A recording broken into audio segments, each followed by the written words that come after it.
All right, auction time. This is the 5Z series auction, 5Z01. This is a video point. 5 videos in this series. This is Danish flint, true flint, and it naps like true flint, or it napped. Yeah, now I went through different stages. I didn't have any trouble with the initial stage, getting the cortex off and all that, down to a biface. It was really nice. And I saved a bunch of those flakes. So those flakes are coming up in future videos as arrowheads and so forth. I might make some tools with that debitage as well. We'll see. Anyway, I got to the stage where it was starting to get thin and I got nervous because this stuff is not easy for me to get. I have a very generous subscriber who sends this to me. Okay, I don't want to waste it. So I messed it up. I got to the point where I couldn't thin it anymore because I had a lot of step fractures in the middle. But I did that subconsciously, so there was no way I could thin it any further. So I let it go for many days, and I finally got back to it and finished it up in the last 2 videos that are very recent. So you can see everything you need to know about this one in that video series. Okay, 6 1/4 inches long, 1 5/8 wide, and there's millimeters on this too. So hopefully you can read the millimeters. Right, it's a 58 millimeters. No, 158 millimeters long. Okay, all right. 5Z02. I made this one off camera because it was a very weird piece of Texas heat treat. It's translucent. It is Texas heat treat. The reason it was weird is because just when I thought that I had cleaned it up and removed the bad spots, something else would pop up. A crack or a little patch of concrete or a little crystal pocket or something. So it started out pretty big and ended up being very, very narrow. So I said, what am I going to make out of a narrow tip like that? So I decided on a citrus side notch from the Southwest. Yeah, it's part of the Hohokam culture. Well, the cultural group of artifacts. Okay. I did not do this on video because it was just a random thing that I did. 2 3/8. And they did use these for true arrow points apparently, but with such long tips, it could be a ceremonial point. I don't know. But anyway, this is patterned after an actual artifact, except the real ones are usually smaller than this. Okay. 5Z03. This one is on video. I think I called it a Night Island pentagonal. Right? It's part of the pentagonal group that the Jack's Reefs points are in. The base looks a little bit like Thebes because of the notching. But I did see an example in the Overstreet guide that had this kind of notching on this kind of point. This is a side notch. Basically, it's a side notch Jack's Reef. Okay? Usually they're corner notched, I believe. The Jack's Reef are corner notched. Anyway, this is made from either a Fort Payne, very high quality Fort Payne shirt, or hornstone. I should look it up because I got the stone from Brad and he told me what it was and I just forgot, or I didn't write it down or something. But anyway, it napped nicely and you can see it on video. Yes, very nice. Hornstone is like either my favorite or on the top 3 of stones to nap. 2 5/8 long. Okay. It is within range of this type. All right.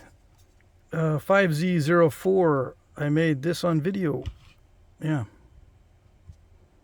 Nothing much to say about this one.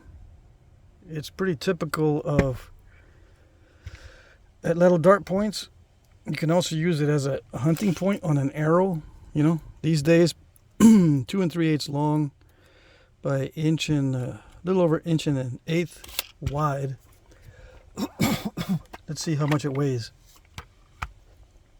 Yeah, you can use points like this on an arrow for hunting if you want, but back in the day, this size was used for atlatl dart points. Okay, 94 grains. Yeah, so it's pretty thin, right? So the thicker you make it, the heavier it's going to be, of course. But yeah, you can use something like that for hunting if you want. It is a Texas heat treat, as far as I know. Yeah, okay. Just watch the video. If I make a mistake, the video will clear it up. 5Z05. I originally made this for someone who wanted a reproduction of a Baltic area arrowhead from Northern Europe, made from the same type of flint that this one, the big one, is. So this is the same type of flint. This flint is Northern European, Danish flint, right? So this point here is also of that same type of flint. Okay? Same thing. You can see the color, the translucency, it gives it away. Yeah, it's the same stuff. If the translucency was different colors, then it would be different stuff, probably. Anyway, yeah, he never got back with me, and it's been sitting in my collection for a while. So I said, no, I'm just going to sell it. I can make another one like this if he wants it again. Anyway, there you go. I'm trying to think. Is it a hollow base point? I think it's called a hollow based point. It was popular during the Neolithic and that time period in Northern Europe. Okay. 5Z06. This one is on video. It is a black chert. Now some people are saying it's a Pitkin chert. Pitkin. It probably is, right? I have no idea. I just get these flints as gifts, and sometimes I write down the information, sometimes I don't. Sometimes when I do write down the information, I lose it. Sometimes I have to do the research on my own and write it down, but I still lose it. Anyway, I stopped caring a whole lot about what the material is. It napped really well, except for the little fingernail fractures at the end of the flakes. And this is a reproduction of a Cahokia Mounds style that is Caddo influenced, quote unquote. Caddo influenced. Yeah. So it kind of has like a haze type of base and stem. Okay? And it has bold flaking. And it's a little bit larger than the examples at Cahokia, but it's within the same. It's, within the same idea. Yeah, and it's made of black chert that they could have been made from back in the day. Yeah. And it's on video, if I didn't mention that already. 5Z07. This one is made from Georgia jasper. Now, I made this last night. I was napping a bunch of stuff last night, but most of it was pretty cruddy. I thought this was going to be another cruddy piece of jasper because I saved a bunch of cruddy pieces. But luckily, it thinned down at the very end of my napping session. I thought this was going to be pretty bad. Anyway, I think this is lightly heat treated, but it napped like it was raw. It was very difficult to nap. And it's not shiny like normal jasper. When you heat treat this kind of jasper from Georgia, it usually gets nice and shiny and waxy. So either the heat treat is very low or it's not heat treated, it's raw. And the style is called citrus. And no, it's not like citrus side notch. It's called citrus from Florida. This style is from Florida, in the back in the day. Okay. Yeah, I looked in the book, the Overstreet Guide, 2 7/8 inches long by 1 3/4 inches. Just out of curiosity, it's either a knife or a little dart point. Yeah, back in the day, sometimes they used them for both. 244 grains. So yeah, if you want to hunt with something that's 250 grains for an arrowhead, this is huge. Yeah, but I've seen it done. You just need a big or a very strong foreshaft on your arrow. I've seen guys mount these to carbon shafts, which is pretty strong. I've also seen guys mount this to a metal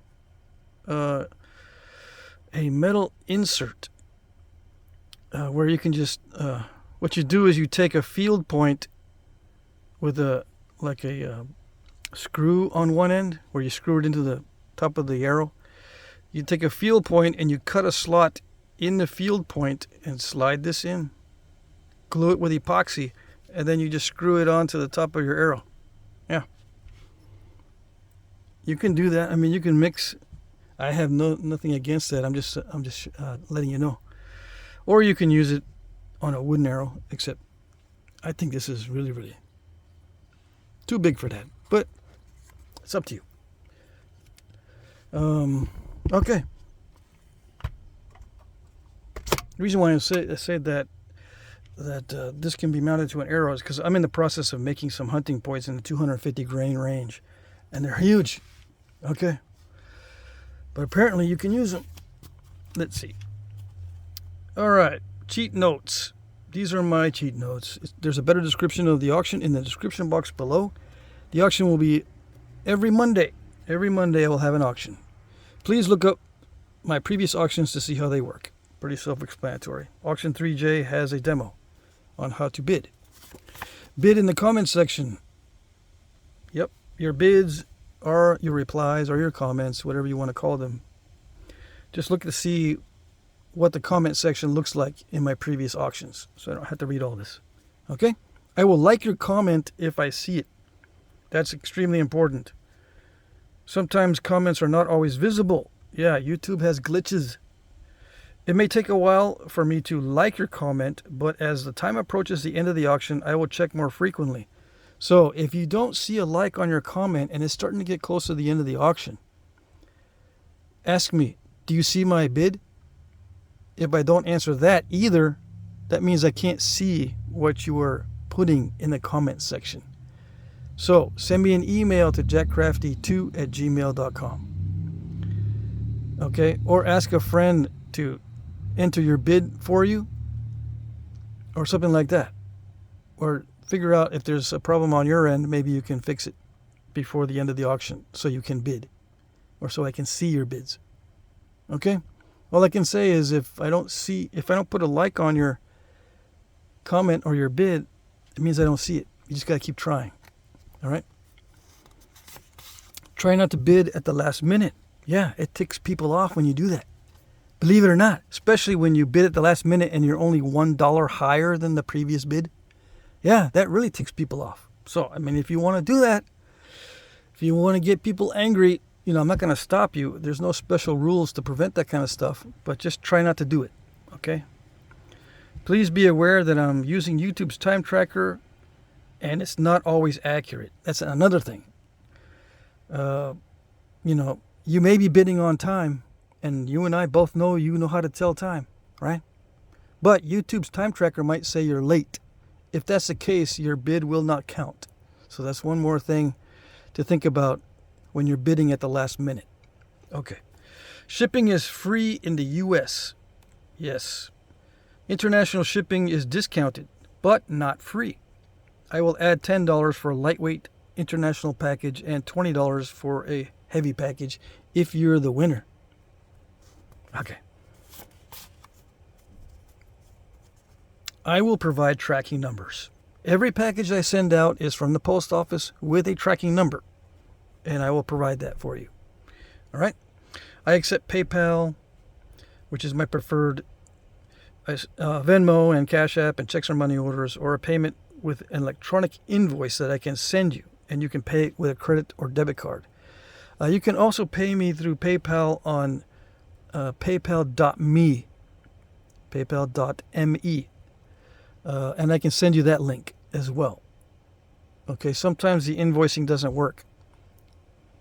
I had a recent experience, and I haven't had that problem in a long time, but maybe that problem is rearing its ugly head again. In that case, you can send a payment directly either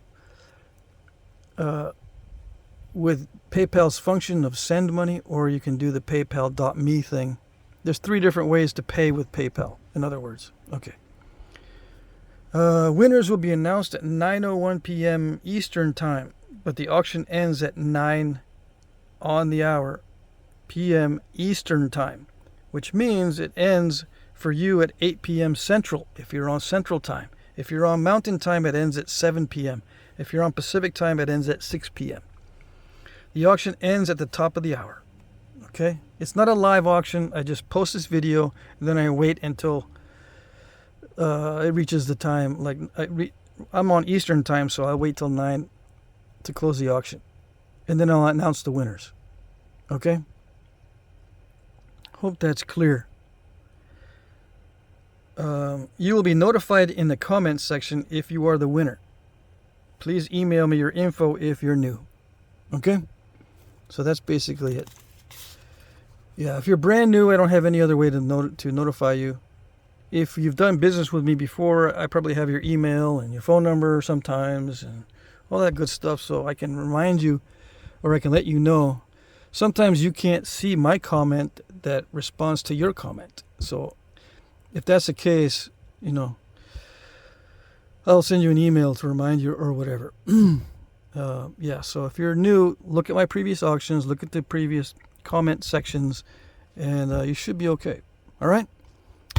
So that's it for today's items. I hope you had a good weekend, and good luck.